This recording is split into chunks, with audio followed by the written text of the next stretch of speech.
Okay, so can somebody please explain what is going on in the House of the Dragon? Because apparently, while the men of Westeros have been setting fire to the entire continent, Rhaenyra Targaryen has quietly found herself trapped in the strangest lesbian love triangle on television.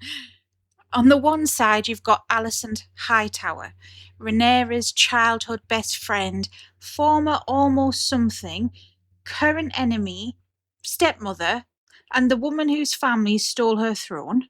And then on the other side, we have Mysaria, better known as the White Worm, Daemon's former lover, professional information broker, political strategist, and now, apparently, the only person in King's Landing who knows how to give Rhaenyra what she actually needs.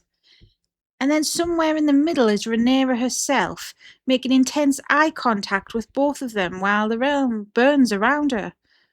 And so today I just need to talk about what the hell is actually going on between Rhaenyra, Alicent, and Mysaria. Is this really a lesbian love triangle? Does Rhaenyra genuinely love either of these women?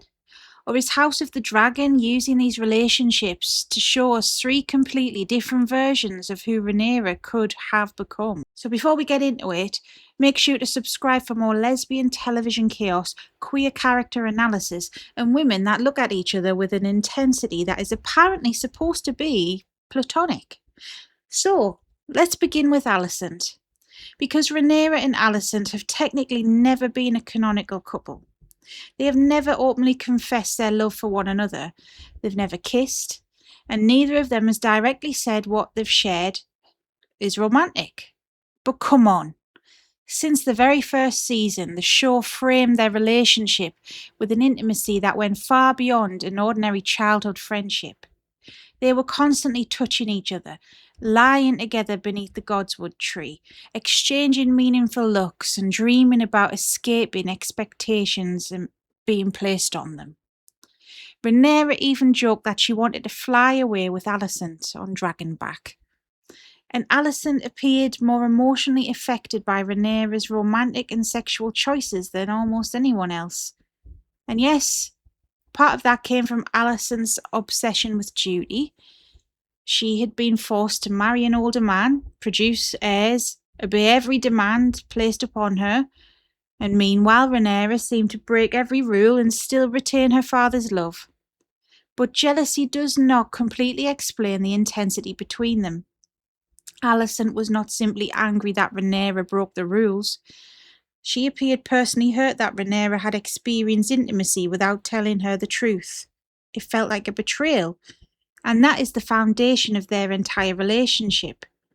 Rhaenyra represents the life Alicent believes she was denied. Freedom, desire, rebellion, and the ability to make mistakes and still be loved.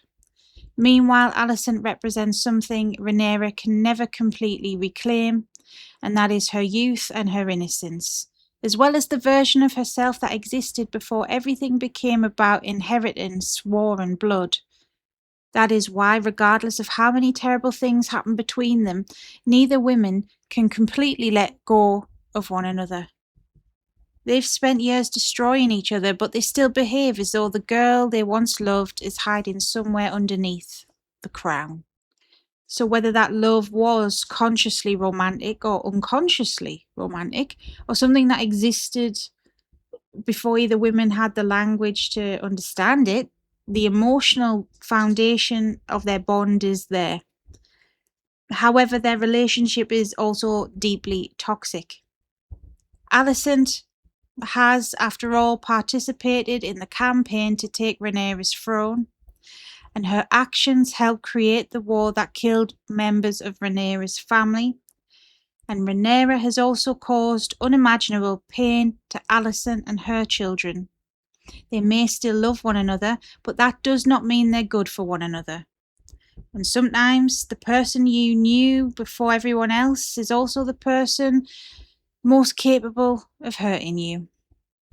And that brings me to Mysaria, because Mysaria is almost the complete opposite of Alicent.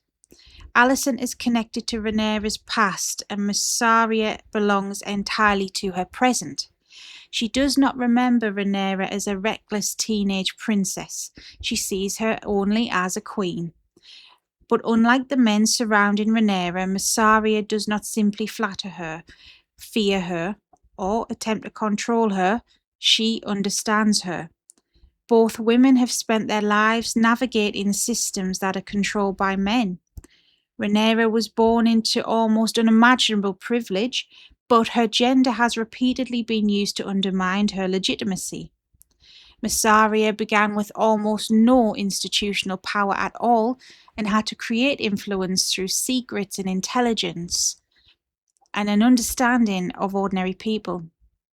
Their experiences are obviously not identical, however, they recognize something in one another because they both know what it is to survive in a world where men believe power belongs naturally to them. Mysaria gives Rhaenyra something she rarely receives from anyone else, and that is validation without worship. Mysaria listens to her and advises her. She also challenges her.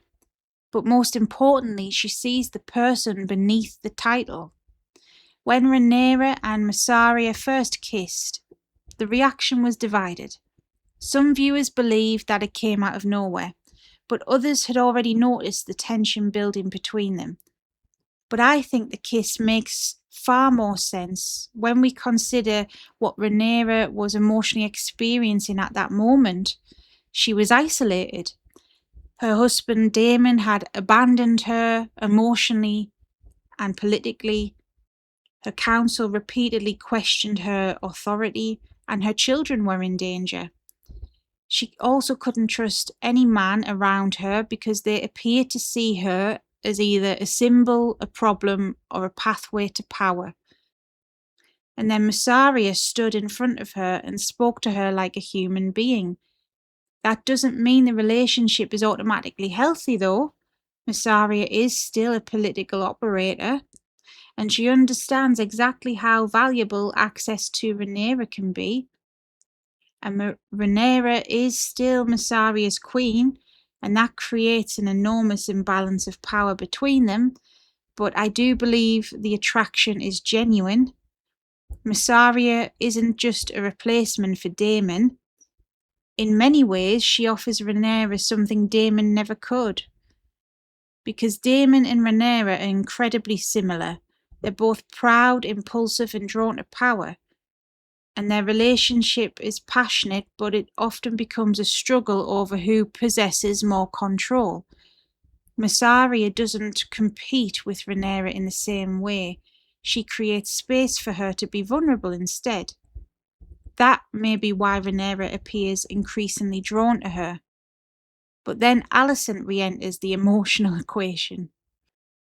And this is where the supposed triangle becomes much more complicated, because I don't think that Rhaenyra is choosing between two women in the conventional sense.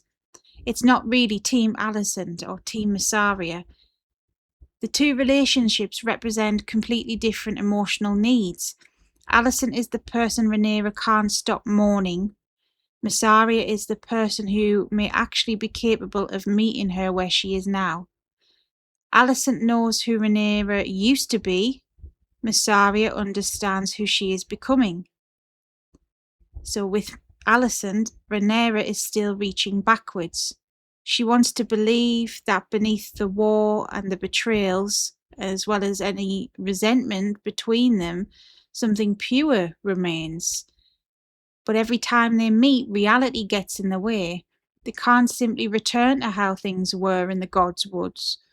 They're not two girls dreaming about the future anymore. Mysaria, however, doesn't ask Rhaenyra to become her younger self again. She accepts that Rhaenyra has changed, and in fact she may be encouraging that transformation. This is where things get a little bit unsettling, because Mysaria appears to understand both Rhaenyra's vulnerability and her growing belief in her own destiny. Rhaenyra is becoming increasingly convinced that she is not simply fighting for a throne. She believes she's been chosen and she's got a higher purpose. When a ruler begins believing that their desires are supported by destiny, the person whispering into their ear becomes incredibly important. Mysaria could be Rhaenyra's most genuine source of emotional intimacy, but she could also be the person who helps justify her darkest decisions.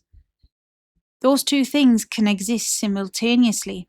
She may still love Rhaenyra, but she can still manipulate her, and she may genuinely believe in her, but she can also keep her being dependent.